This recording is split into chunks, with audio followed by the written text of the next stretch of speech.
I'm Michael Kulik. Grew up in rural Iowa. Started at the University of Iowa Law School in 1967. I'm Pam Kulik, married to Mike Kulik. Hi, my name is Will Hookman, and I started law school at the University of Iowa in 1967. I'm Dixie Hookman, and I met my husband at the law library. I was a law librarian, and he was one of the student workers there.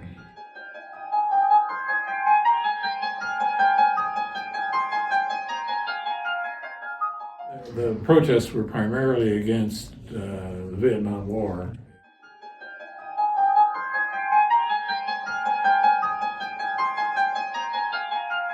We lived in the Quonset huts, the old army barracks, at the bottom of the hill of the old law school.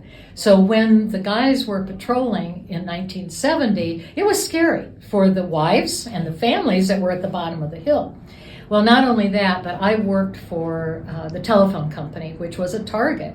It was a communication tool, and we had threats constantly.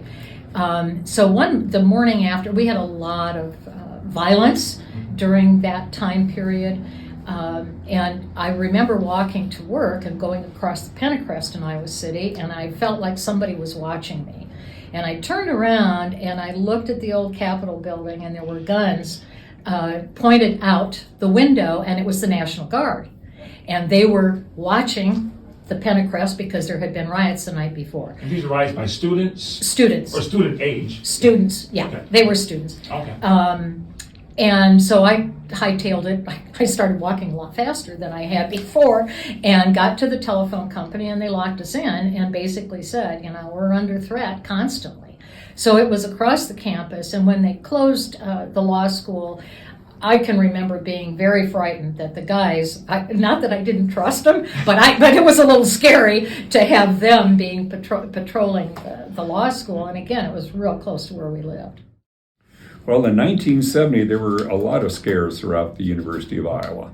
And it started on the other side of the river. And that's when they bombed the bookstore, and there were other fires set. I remember this one person that we called the Grim Reaper. He had a sai, in other words, one of these long knives that they would cut wheat with. And he walked down, he had a hoodie on and a long robe, and it was black, and he just scared the heck out of you, and he had army boots on. And he would just walk around. You remember seeing that guy, Mike? I mean, it was a scary person. But anyway, we were asked by the law school to patrol the law school because they did not have any policemen that were there at that side of the river, but there were threats. And they wanted police.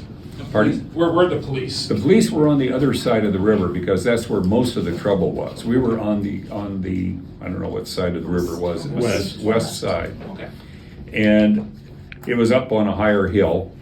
But then the faculty and administration at the law school asked us to police the area. And I don't know what we would have done if somebody would have come, because there was before cell phones. I think there was only 2 phones in the whole school or whatever. We'd have to break into somebody's office in order to call somebody.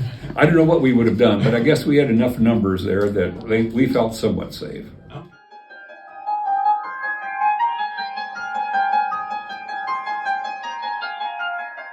The rhetoric building in the campus had been burned, and there were rumors that the law school was next, that it was going to burn. And so we had a 24-hour-a-day scheduling, and we signed up and we patrolled around the grounds of the law school.